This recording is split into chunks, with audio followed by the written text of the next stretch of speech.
Tela de Justiça. De volta com Tela de Justiça. Eu recebo agora a advogada Tiara Samela, especializada em Direito Eleitoral e Defesa de Agentes Políticos em processos de improbidade administrativa, crimes comuns e de responsabilidade e defesa de agentes e servidores públicos. Doutora Tiara, seja bem-vinda ao Tela de Justiça. Muito obrigada, João. Eu que agradeço. Doutora Tiara, recentemente a senhora publicou um artigo onde a senhora falou sobre a judicialização da política e o crescimento da advocacia eleitoral. Do que se trata essa judicialização da política? Sim, a judicialização da política se trata do uso crescente do Poder Judiciário como meio de resolução de conflitos no sistema político. E também é a concentração de alguns poderes do sistema político no Judiciário.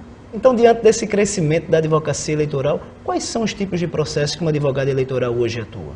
Processos, basicamente, de pleito eleitoral, como, por exemplo, processos que se investiga a conduta do político durante o período eleitoral, também processos com relação à investigação ao abuso de poder econômico do político, processos também com relação à candidatura do político e à prestação de contas. Além desses, há outros processos também que um advogado eleitoral ele pode atuar?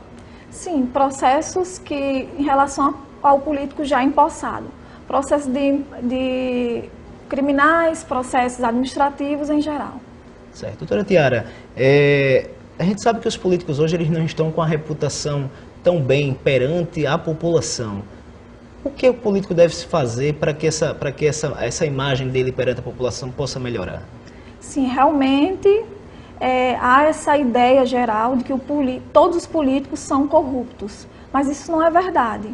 Então, por exemplo, vários políticos de municípios pequenos sofrem muito com isso, porque principalmente eles, muitas vezes, não têm o necessário para dar uma resposta à sociedade e com toda essa pressão. Então, o político ele sempre tem que ficar atento principalmente a essas fiscalizações constantes.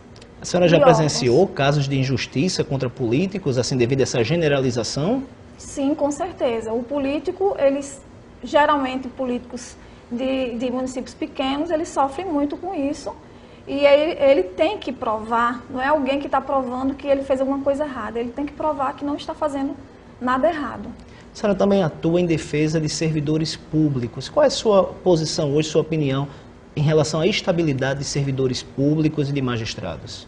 Sim, minha opinião é que é necessário, estritamente necessário, porque o agente político ele precisa ter essa liberdade para atuar no seu exercício da sua profissão. Então, é estritamente necessário.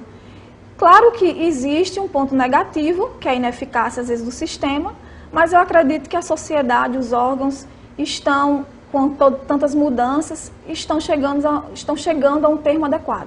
A punição máxima nesse caso é a aposentadoria compulsória. O que a senhora acha disso? Tem se afirmado isso, mas essa afirmação não é verdadeira. O magistrado, por exemplo, ele pode ser demitido, assim como os outros agentes políticos. No caso do magistrado, é necessário uma sentença que seja transitada em julgado, que a gente chama de vitaliciedade, e essa vitaliciedade é sim necessária, porque o juiz, nesse caso, ele precisa da sua independência. Então, ele pode ser perseguido e, por isso, é necessário que tenha uma sentença para que isso aconteça, para que a demissão aconteça. O magistrado, ele é um agente político. O juiz, ele integra a classe política, na sua opinião? Olha, de uma forma estrita, como se tem usado esse termo, classe política, não, porque geralmente é usado mais para o executivo e legislativo. Mas de uma forma ampla, no sentido amplo, ele é um agente político porque ele integra o poder da República e ele também atua com independência e, portanto, ele é um agente político, sim. Estamos aí prestes às eleições gerais. Qual a sua opinião sobre o sistema eleitoral brasileiro? Como é que a senhora vê hoje o nosso sistema? Olha, o sistema eleitoral brasileiro atual, ele é feito pelos políticos, para os políticos e não para o povo, infelizmente. Então, o que acontece muito é que estamos falando agora, por exemplo, em mudanças, e essas mudanças, infelizmente, não vai ser nesse sentido de mudar esse sistema para o povo, mas sim até de piorar, porque a população ficaria responsável pelo financiamento das campanhas dos políticos, e isso é um absurdo. Essa é a minha opinião. Então, esse sistema deveria focar mais na mudança do sentido do voto obrigatório, para que esse voto deixe de ser obrigatório para toda a população, e também para que a população em geral seja responsável pelas grandes mudanças da sociedade. É o que esperamos, né? É o que esperamos. E quais serão as principais novidades nas campanhas eleitorais deste ano?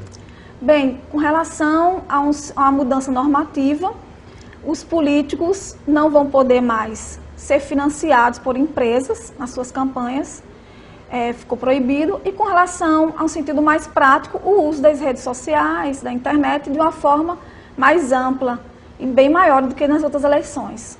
Não sabemos se o atual sistema vai dar conta dessas mudanças. Espero que sim. Vamos esperar que as eleições elas aconteçam de forma mais transparente e que a população, de fato, escolha os melhores representantes para administrar os seus estados e a nossa nação. É verdade, João. Espero que sim. Doutora Tiara, agradeço pela sua presença aqui no Tela de Justiça. Foi uma satisfação recebê-la e que volte em breve para que nós possamos falar mais sobre o direito eleitoral. Eu que agradeço. Muito obrigada pelo convite. Tela de Justiça termina aqui.